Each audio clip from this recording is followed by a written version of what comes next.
पिछले हफ्ते हिजबुल्लाह ने एक बहुत बड़ी कार्रवाई की है।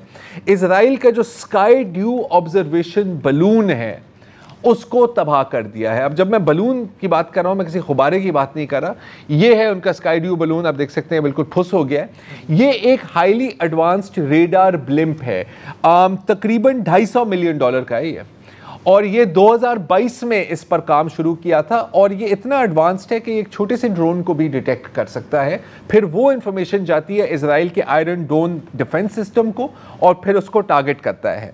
लेकिन इजराइल ने क्या किया कि एक नया किस्म का ड्रोन वहाँ पर लॉन्च किया। अब हमें इसके बारे में ज़्यादा मालूमात नहीं है, लेकिन ये एक कामिकाजी ड्रोन है जिसके ऊपर 2 मिसाइल फिट हैं।